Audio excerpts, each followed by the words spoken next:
Hello everyone. I'm Odon Lafontaine from France, from Paris, as you can notice from my thick accent. I hope it won't be a problem for your understanding. Feel free to ask questions if you don't understand me. I'm here today to present my work about the fabrication of the standard Islamic narrative. But I won't speak to you as a scholar or an academic, because I am not. Actually, before studying Islam, I was a strategy consultant. So I applied my strategy consultant mind to Islam. So it's all about solving problems, getting to understand the big picture, the key elements, and so on. So my skill is understanding and making others understand. And for this, I rely on the work of scholars, real scholars, who have the real expertise of the topic, especially early Islam history and so on. I've written a book about my findings, The Great Secret of Islam, which is available for free on my website as a PDF file. So feel free to download it. You will get much more details and the sources and so on, the details that you don't have here. So let's jump into it and start by asking us the right questions about Islam and its narrative. When one looks into Islam and wants to understand how it emerged, how it was created, how everything happened, one tends to ask questions based on the Islamic narrative. Questions such as, who was the real Muhammad? Because one assumes that Muhammad, the Muhammad that is portrayed in the Islamic narrative, is the creator of Islam. And so the questions come along, such as, was Muhammad a prophet? Was there an original Quran? Is the Quran a divine revelation? Did Muhammad preach the Quran? Was he born in Mecca? And so on. Did the caliph change the Quran? But actually, none of these questions is relevant if you want to really know about Islam. It's a bit shocking what I just said, because of course any Muslim will get mad and will tell me I am a madman myself. But the real question behind all of this is, what is Islam? What actually happened? And how did Islam emerge and create its narrative? Because it's very difficult to understand Islam and its real history and its deep nature, its real spiritual nature, if you rely on the Islamic narrative. This has been already understood and proclaimed and written by scholars such as Patricia Krone, a Danish scholar who wrote, for example, in 2010, the principle of critical thinking and scientific method about understanding history. She wrote it about the Quran, which is just a part of the making of Islam. We have to start by understanding the Quran on the basis of information supplied by the book itself, as opposed to that of later readers, and to understand this information in the light of developments known to have preceded its formation, rather than those engendered by the book itself.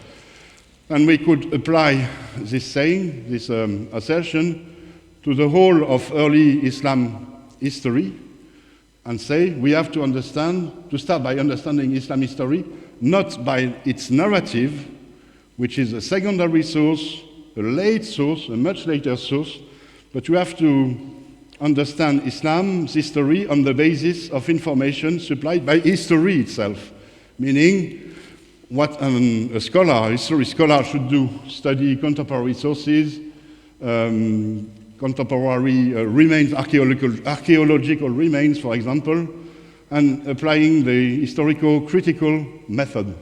as opposed to that of later sources, that being the Islamic narrative.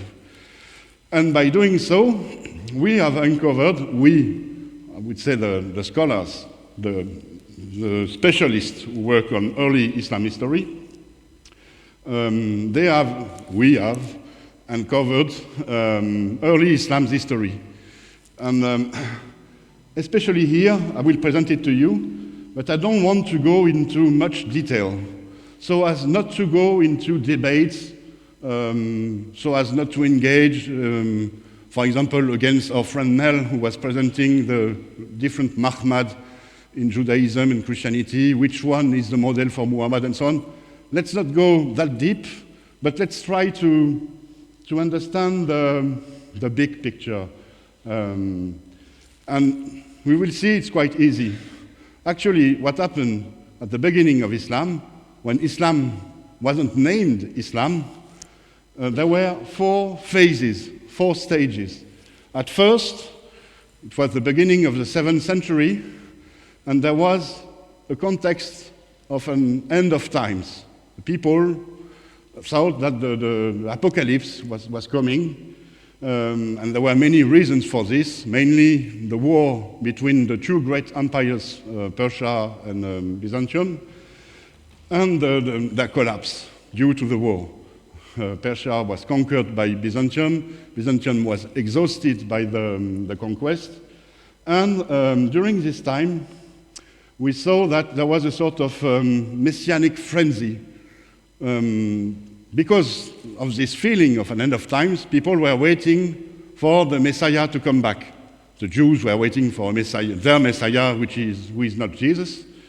And the Christians were waiting for Jesus to come back and to put an end to their misery, to put an end to the wars, to the devastations, to the sickness, and so on. They were waiting for the kingdom to come. And among them, we saw some movement, Arab movement of armed prophetism, armed Arab prophetism with a Christian background and some with a Jewish Christian background, who were preaching the end of times and the coming of the Messiah. Among them, some had a recipe to hasten the coming of the Messiah and to trigger the end of times. It's very well known today because we have the same situation. In order to force the Messiah to come, you just have to rebuild the temple in Jerusalem, and the Messiah will come, Mashiach in Hebrew, and he will establish God's kingdom on earth, and everything will be okay. We will get rid of evil, of war, and so on. And this is what happened.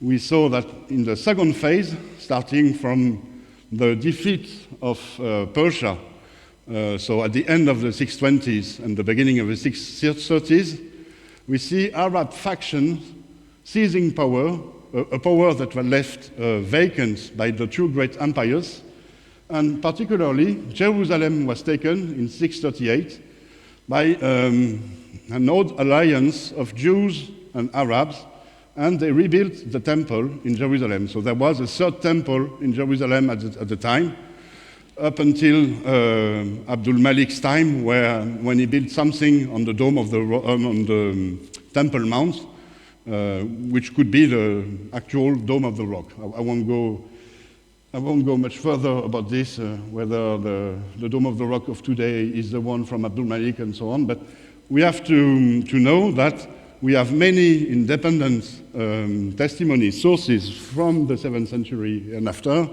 telling us about the rebuilding of a 3rd temple in Jerusalem. So we know the meaning of such an event.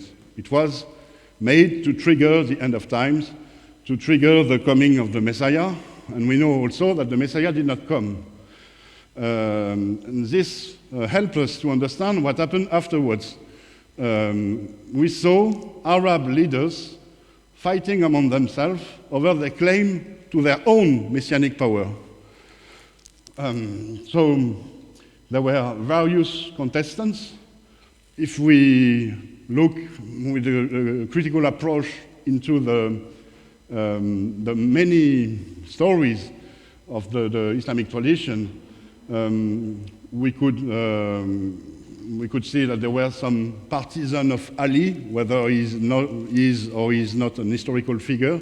Let's call them Halids. Their leaders claim to be the Messiah themselves. Ali, in the Shia traditions, claimed to be Jesus. He claims to be the parousia, the second coming of Jesus. And so this was a very strong claim to a messianic power. When you pretend to be Jesus himself or the Messiah, you pretend to God, divine power. And there were others. There were the Umayyads. Umayyads were much more into military, and their claim to power was that they were the strongest. Therefore, God must have chosen them because they are the strongest. And so they also claim messianic power. And in order to justify their claims, there are many claims, they invented religious legitimacy. We see this, for example, on the coins they minted. We see that some of the leaders started to justify their rule by writing in the name of God, Bismillah, on the coins. Or they claim to be intermediaries between God and man by being both Abdullah, the servant of God, and Amir al-Muminun, commander of the faithful. When you claim to both title, it makes you an intermediary between God and man. And we saw also some people using the title Mahmad. Mahmad, we talked about it this morning. It's a very potent and strong messianic title. We saw also at the end of the 680s an Arab leader claiming to be God's envoy, Rasulullah. What I also came to realize is during this time, in the many Arab factions that were warring among each other, they had notes, religious notes. They were all stemming from Jewish Christian background, these people. The Arabs were Christians, and some had been Judaized. And during the first phase, the apocalypse phase, during the armed Arab prophets movement phase, there were prophets, or at least preachers, who preached them that the end of time was near, the Messiah would come, and so on. And there were notes that were taken during this phase. And the various Arab factions kept these notes that would ultimately become the Quran. And so the fight went on up until a leader strong enough to impose his rule emerged. So he is Abdul Malik, a very strong figure in human history. And he imposed his rule over almost every faction. So the war among them stopped or halted for a time. And instead of opposing his new legitimacy to theirs, he had the genius to take for him everything that the factions invented for their own legitimacy. So he took everything for him. He ruled in the name of God. He was himself Abdullah and Amir al-Muminun. He was the Rasulullah. He was sent by God. He was the Mahmad himself. He claimed messianic power. And especially, he claimed to be God's deputy on earth. This is what we saw on his coins. And so with him, God's kingdom sort of have come. Because the caliphate, as he founded it, is the place where God's rule is enforced by God's deputy. So you see, there was this expectation for the end of times and for the Messiah to build his kingdom, his political kingdom on earth, and Abdul Malik made it. He was God's deputy, enforcing God's rule in his God-given empire, an empire that was strong enough to oppose Byzantium, and this was a sign that God was with him, that God had sent him. And it reinforced his power, and we can imagine that he was seen by his contemporaries as being really someone who was sent by God because he was the strongest. Things went a bit awry after him, because after him, his successors, his first successors, they took legitimacy for their own power as God's deputy on earth by claiming a connection with Abdul Malik. I am his son, I am his grandson, I am his nephew. But as time went by, it became more and more difficult to justify a divine power by a connection to Abdul Malik. And especially when the Abbasids took over in 750, it was impossible for them, the Abbasids, who opposed the Umayyads, so the dynasty of Abdul Malik, it was impossible for them to claim legitimacy for their divine rule by a connection with Abdul Malik and the Umayyads. They had slaughtered almost every Umayyad there was. So they needed another kind of legitimacy. They needed a direct divine legitimacy. They needed God to have spoken to one of them, giving them legitimacy to rule in its name. And this is how and why Islam, as we know it, in the form that we know, was invented. There was the invention of a prophet that would have been sent by God to give a revelation that made him the ruler of an Islamic state, and that gave legitimacy to his successors as being God's deputies on earth, and so on. And this is what the Abbasids invented. So you see how Islam emerged. So it's a very short synthesis, and you have the 4 phases in mind. So you have a few details, but not all of them. There is still debate among scholars, but this is of no interest here. Here we want to have a look at the invention, the fabrication of the Islamic narrative. So we want to look what happened after Abdul Malik, and mostly during the Abbasid period. Why did they invent the Islamic narrative? Like I told you, it's because they needed a direct divine legitimation to their own rule, to the caliphal rule. They needed legitimation because they wanted God to have shown to everyone that they were their caliphs, and that this legitimation was to legitimize the Arabs as God's new chosen people, and their ruler, so the caliph, as God's deputy on earth. They needed this new direct divine legitimation to be independent from the early Jewish and Christian context of the 7th century. So this is they wanted this legitimation to be something new, not biblical legitimation, because the waiting for the Messiah had failed and so on. And they wanted something that would fit their particular needs. They wanted something that did not rely on the figure of Abdul Malik.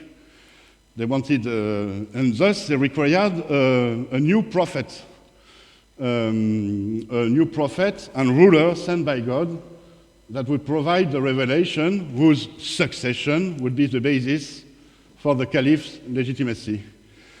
And because of this, they required the invention of a whole new narrative to explain the story of the prophet and ruler sent by God and so on.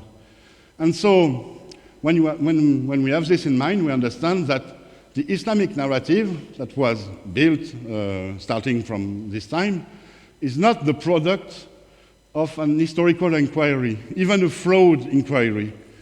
The scholars who wrote the Islamic narrative were not historians. They did not wrote it to write history. it was the opposite. It was a backward construction. It was constructed backwards to serve as a legitimation of the caliphate, so a legitimation of Islam. And by doing so, they built Islam.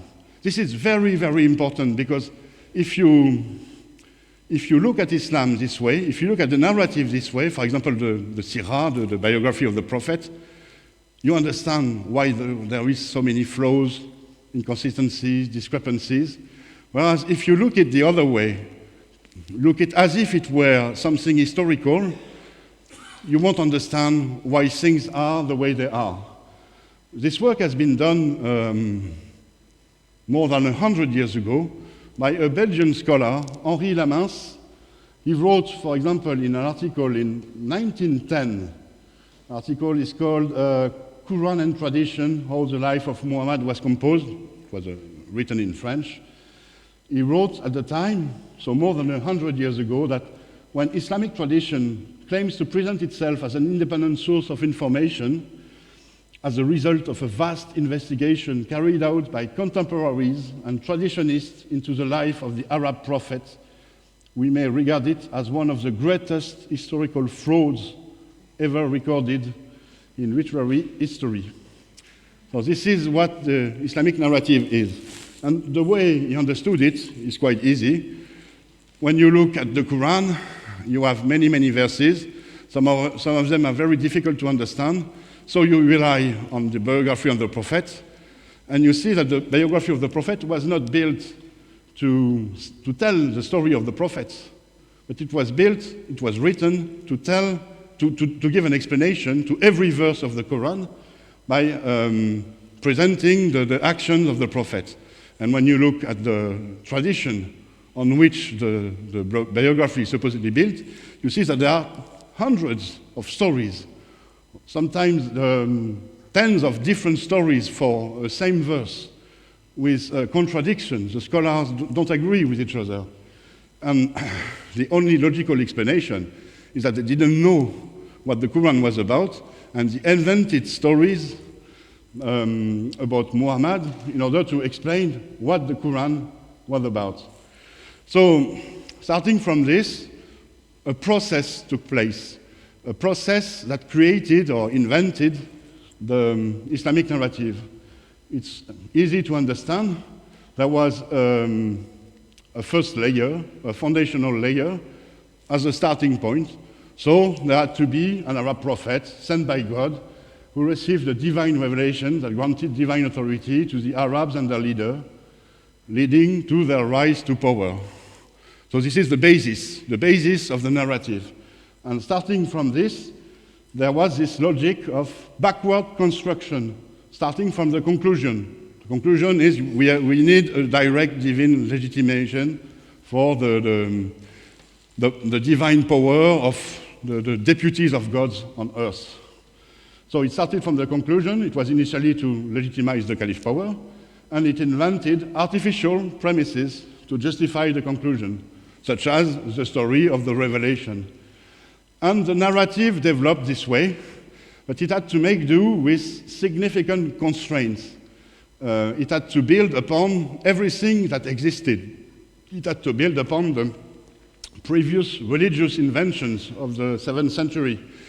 It has to take into account, for example, the Muhammad title. What does it mean? So it invented the idea that it is not about Muhammad, but Muhammad in Arabic. It had to take into account the Muhammad Rasulullah formula or assertions that were written, for example, on coins or on monuments. It has to take into account the God's deputy title. It had to fill in the gaps of this original story. It had to find a place of origin and a plausible background with a family and activities for the prophet. It had to create stories, many stories to explain and legitimize all these inventions. It had to provide Islamic, or so-called Islamic explanation for every remnant of the history of the 7th century by reinterpreting, for example, the buildings like the Dome of the Rock, and they had to invent an Islamic meaning for the building. For example, the building existed, and it was invented that the Dome of the Rock was built by Abdul Malik because of the night journey of the Prophet, because he went to Jerusalem flying with a flying donkey or horse from Mecca up to Jerusalem. And the Dome of the Rock was then built because it was the place where his flying horse took a rest before going to the sky.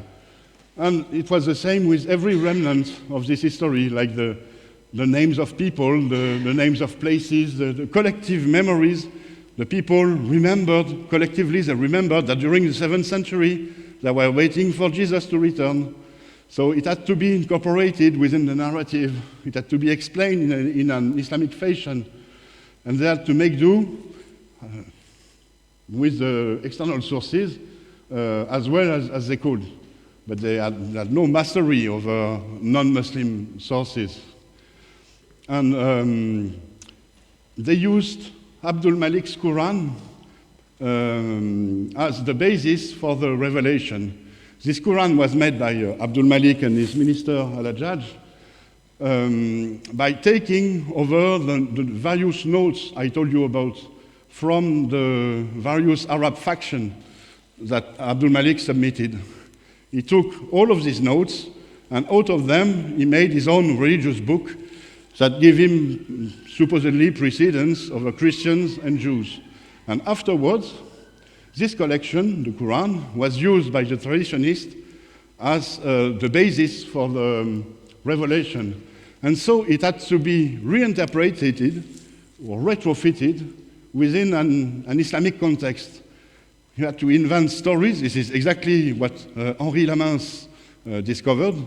Remember the historical fraud, because when you compare the Sirah and the Quran, you understand that there was a process of inventing stories with a very creative reinterpretation in order to give an Islamic meaning to every verse of the Quran. It also tells us that initially the Quran was not an Islamic text per se. It was a pre-Islamic or proto-Islamic text. And an Islamic meaning was forcefully put into it. This mechanism was very important. It is the core mechanism that shaped Islam and the fabrication of its narrative. And by doing so, you can imagine that thousands, millions maybe, of discrepancies, inconsistencies, oddnesses, and so on were created.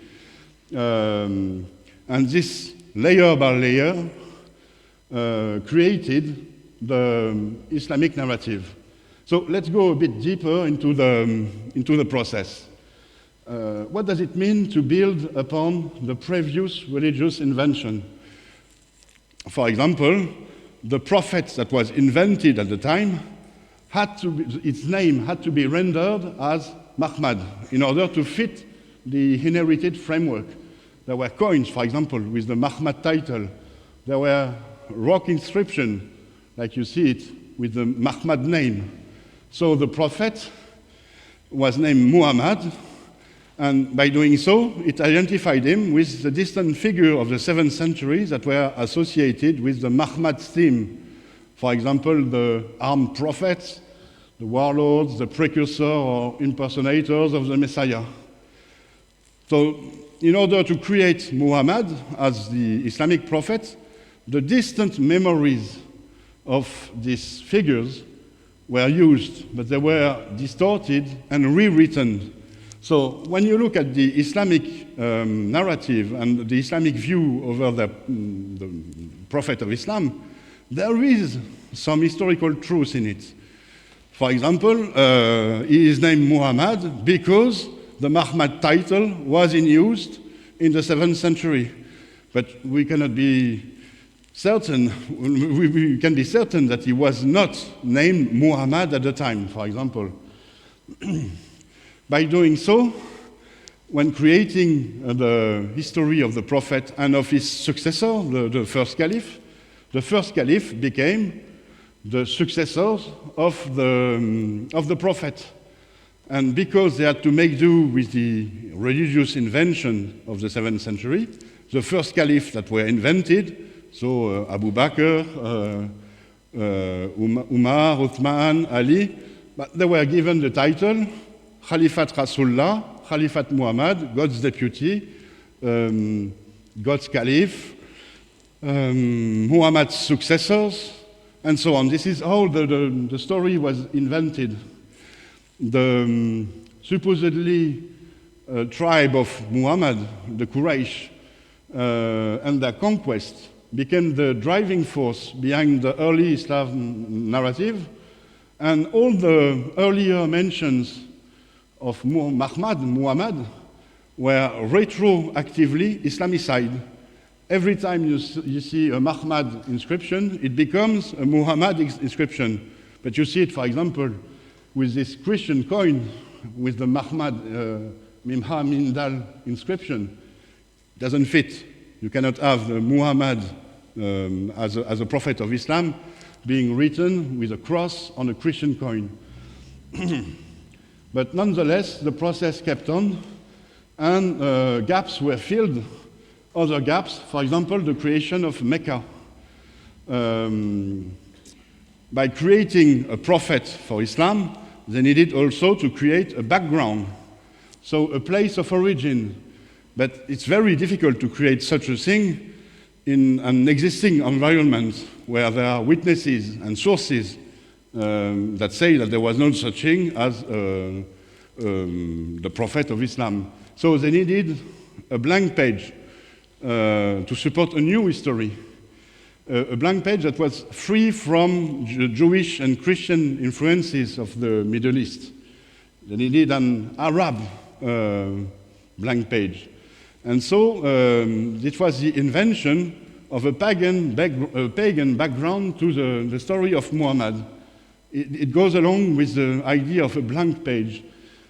And building upon the previous invention of the Abrahamic significance of the site of Mecca, they decided to transfer the memories that existed from various figures of the first century armed prophet and so on, from their place of origin in Syria up to Mecca. And there were some geographical transfer of the Quraysh tribe setting from the northwestern Syria to the Hijaz. Here I have some interesting evidence for it that has been found by my mentor, Edouard Gallet. This is a map of Syria, of ancient Syria, that was made by a French archaeologist during the 1920s. And he found many places associated with the Quraysh tribe in Syria. You see this, you see the yellow arrow. Maybe you cannot read it, but the arrow points at a Khan el-Qurashiyeh. A Khan el-Qurashiyeh meaning, in Arabic, the halting site of the Quraysh, or the inn of the Quraysh. So it was a sort of caravanserai of the Quraysh. And you see, the onomastic science, studying the names of places, is something very, very sure. The names of the places don't change that much through history. And when you find traces like this of a Quraysh settlement here in Syria, it is evidence that in the 7th century the Quraysh tribe was there. There is no such thing in Saudi Arabia. Besides, this is the Khan el-Qurashiyeh. Besides, we have other locations in the vicinity of the Khan el-Qurashiyeh that also bear the name Quraysh. I have found 2 ancient maps of Syria during the 19th century, where you find a Ras Korash, so a Qurayshi cape or headland, just outside of the Khan el-Qurashiyeh. It means that the Qurayshi tribe, originally in the 7th century, was located there, and it was an ideal place for trade. international trade, caravan trade, whereas Mecca is not fit for trade. Another major constraint, like I told you, was the need to Islamicize the Quran. And it was the central process that shaped Islam and Islamic history. For example, every mention to Jerusalem and to Jerusalem temple in the Quran had to be Islamicized. The Quran is not about Mecca and the Kaaba. Originally, the Beit, the temple that is mentioned, is the temple of Jerusalem. The Hajj is the Hebrew Hag. It is a pilgrimage, a journey towards Jerusalem. Safa and Marwa, as you know, because you were there last year, and our good friend Robert Kerr explained it, are not hills in Mecca, but they are hills in Jerusalem. So everything referring to Mecca was reinterpreted as pointing to everything referring to Jerusalem was reinterpreted when writing the Islamic narrative as pointing to Mecca. And if need be, places' names were invented to align with the text. For example, Mount Arafat, or to align with what existed. Let me just show you here what existed in the Syrian location of the Qurayshi tribe. For example, here in Syria, in the zone, in the area with a yellow tube, you can see a Abu Kaaba, an interesting location. In the one zone near Hama, there is a Abu Qubais. Today, Abu Qubais is a place in Mecca. So you understand how things were invented. It's a bit like when immigrants and settlers came to America, they named, for example, the place where they came, New York, New Orleans, because they took with them the memories and the culture from Europe, where they came from. Islamicizing the Quran required to attribute its authorship to the Prophet as the revelation to Muhammad. And so interpolation were made in the Quran to designate Muhammad, because in the original folios that were edited into the Quran, there was no mention of Muhammad. Studies have been made that prove that all of the 4 mentions of Muhammad in the Quran and the one of Ahmad are interpolation. They were added at a later time. And it gives us strong evidence that the figure of the Prophet of Islam did not exist at the time of the proclamation that ultimately became written in the Quran, that it was a late invention. Islamicizing the Quran and attributing its authorship to Muhammad also implied that he had to reinterpret the mention of a Rasul, an apostle, in the text, and they were reinterpreted as referring to Muhammad, whereas the literal meaning of an apostle can point at Moses, for example, who was sent by God, or Jesus, or any other. But the meaning changed with this forceful Islamization.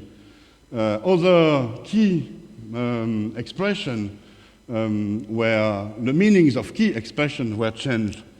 The Nazarenes that are mentioned in the Quran, Nasara, it means Nazarenes. They became Christians within the Islamic narrative. The Quran mentions a Quran. It talks about a Quran. Quran, literally, it means lectionary. And there are many mentions within the Quran of a lectionary. It is described, for example, as being an Arabic lectionary written in a clear language without contradiction. And so they invented the idea that the Quran auto-references itself.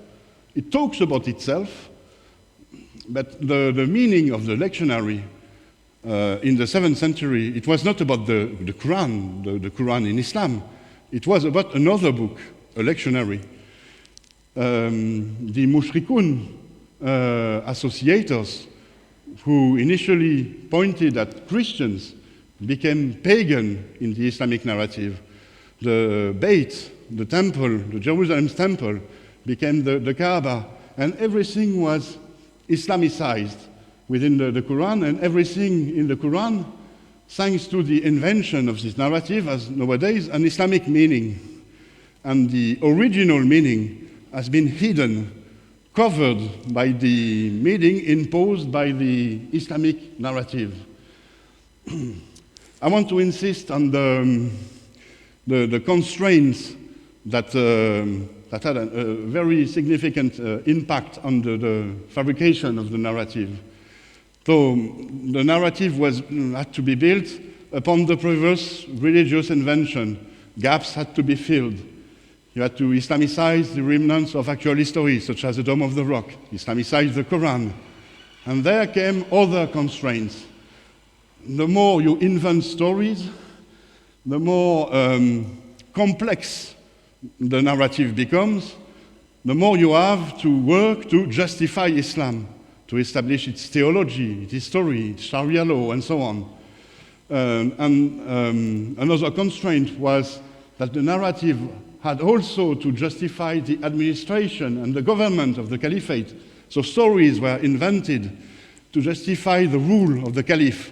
How, for example, he had to make people pay taxes, or how he had to treat Christians differently from Muslims or Jews. Narratives were created also to justify the caliph's behavior. Can the caliph, for example, marry his daughter-in-law, or maybe have sex with children? But also many stories were written to restore a sort of coherence and plausibility, to establish an internal logic within the whole of the narrative. And by doing so, thousands, millions, like I told you, of oddnesses, discrepancies, and consistencies were created. And every time a discrepancy or an inconsistency was created, and it had to be addressed. And so other stories had to be created to address, to address the cascade of contradiction and inconsistency, discrepancies that arose from this invention. And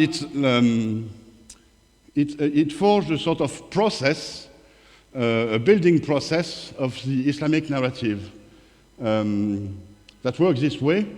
There is a layered construction. So the first layer was the invention of the prophet and so on.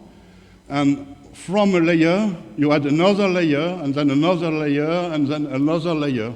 And you had invention over invention. For example, the first one was creating Muhammad as a prophet, but at the time he was invented as a prophet, there was no stories describing how the revelation took place. Or at least the stories that existed were not the one we have now. In 746, for example, John of Damascus he writes in his writings about Islam that Muhammad is said to have received a revelation during his sleep, which means at the time the story is about the angel Gabriel giving him the revelation, or the revelation in the Hira cave did not exist yet. They hadn't been invented yet. When you do so, when you invent stories, you create discrepancies. For example, you create discrepancies in Mecca. Mecca is not a place that fits the narrative that is within the Quran, and you have to address the discrepancies. For example, you create stories explaining how life was possible in Mecca, and you rewrite the previous one. You destroy the earlier version of the stories, and in the end, you have a sort of vicious circle. The Islamic narrative functions by having inventions that create contradictions, inconsistencies, discrepancies, And there is a need for corrections, who leads to new inventions. And let me give you an example, a very famous one, a classic case. It's a case of the satanic verses. You know about it. They supposedly, in the Quran, there are verses that, according to the Islamic narrative, are not supposed to be there. Actually, they are not there. You find them in the Islamic tradition, which tells us that there was some satanic verses in the Quran. What happened exactly? There was a first invention. There was the Quran, and the invention was that Muhammad was the author of the Quran. There was a second invention, that the Quran is supposed to be the revelation, God's exact word. But it created a discrepancy. The discrepancy is that the text, the Quranic text, seems to praise pagan divinities. Originally, we know it from the Islamic tradition, there was this passage in verse 19 to 21 in Surah 53. Have you seen Allat, Al-Uzza, Al-Manat, the third, the other? There was this passage. These are the high-flying cranes, the high-flying deities. Verily, the intercession is hoped for. The discrepancy is that the original text of the Quran did not fit the new narrative, and it was supposed to be the revelation of a monotheistic God who was very, very keen on forbidding the worship of pagan deities. So they invented a correction. The correction is the invention of the story that Satan inspired Muhammad instead of God for these verses. But for this to be legit, a few more inventions were needed. For example, the verse 52, 54 in Surah 22 were reinterpreted as telling that the prophet can sometimes be inspired by Satan. The main invention we find in Tabari's Chronicle, where he explicitly writes that the prophet was inspired by Satan. And to address some of the oddness and something that isn't right within Islam, the fact that the prophet seems to praise pagan divinities, many hadiths were invented where the prophet condemns the worship of Allat and Al-Uzza and Al-Manat. I've seen maybe 8 or 9 hadiths where the prophet says, you cannot, you shouldn't, it is forbidden to worship Allat and Al-Uzza and Al-Manat. And this way it was a sort of a correction. But by doing so, by inventing the story of Satan inspiring Muhammad, it created a new discrepancy. How is Muhammad and the whole Quran to be trusted if it can be inspired by Satan? And so they had to spin the circle once again. And in a story needed an invention, creates a discrepancy, which needs correction, and a new invention, and so on. And so there was a new invention, a new action was taken, the Quran was redacted. And the red part you see in the verse, the part that cannot have been uttered by a monotheistic prophet, was taken out of the Quran. And the Quran was redacted, and nowadays, if you buy a Quran, you won't find the mention to the high-flying deities whose intercession is hoped for. And this is how the narrative was created. So you see, it's a very tedious process, a very lengthy process. And it created a very deeply flawed narrative. Because you see, at the heart of the process, there is an industrial discrepancy factory, a discrepancy factory on an industrial level, which explains why there are so many contradictions, dilemmas. We talked about dilemmas in our first day here at the NAPC, and there are also external discrepancies. But it was impossible to have a coherent and plausible narrative by doing this way.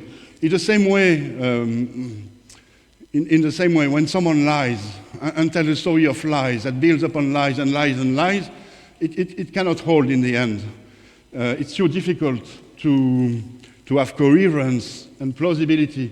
It's even more difficult that here you have to have coherence with history, geography, non-Muslim sources on which the caliph had no control. And there were also countless numerous internal contradictions, incoherencies. And so this process kept on.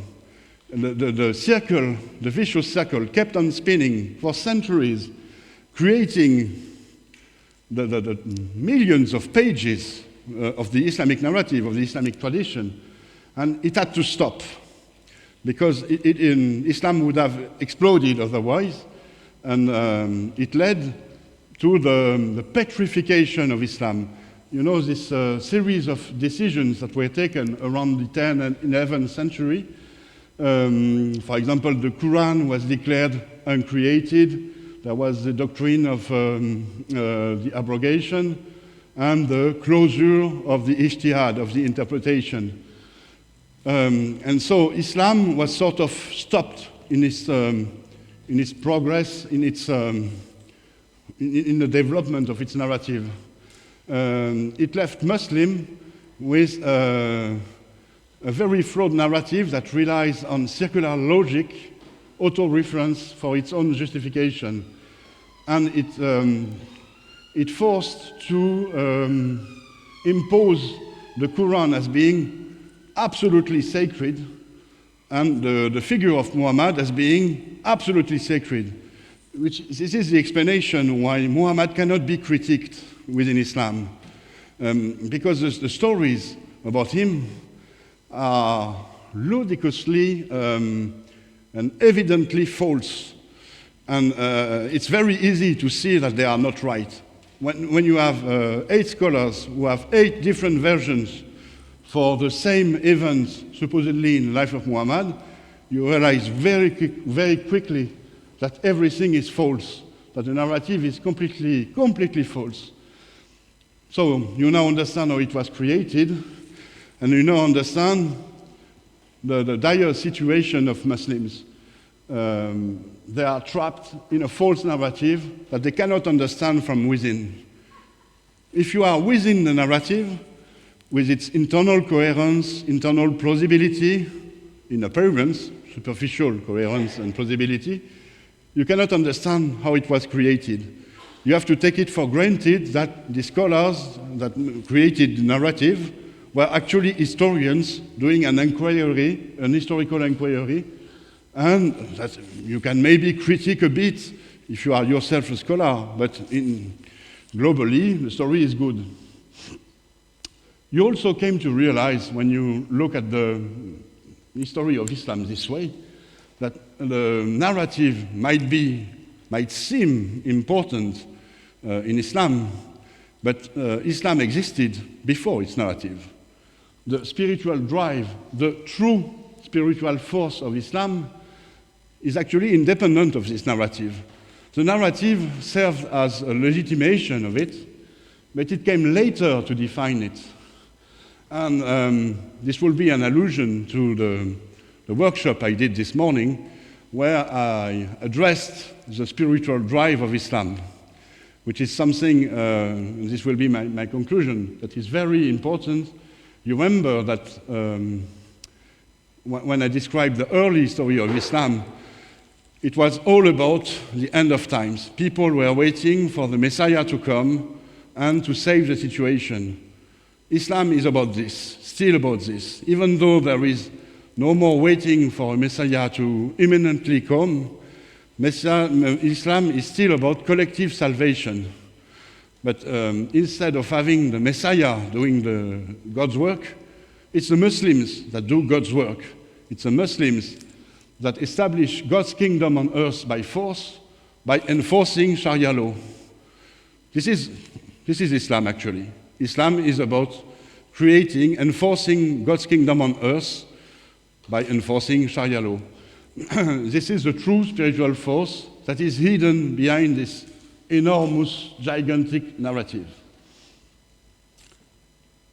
I will stop there. Thank you a lot for your attention. You see?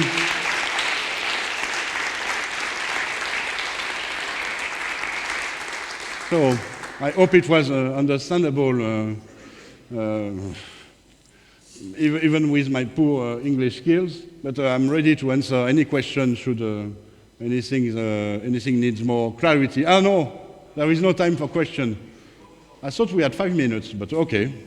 But I'm still ready for your questions, but in the coffee room. Thank you a lot.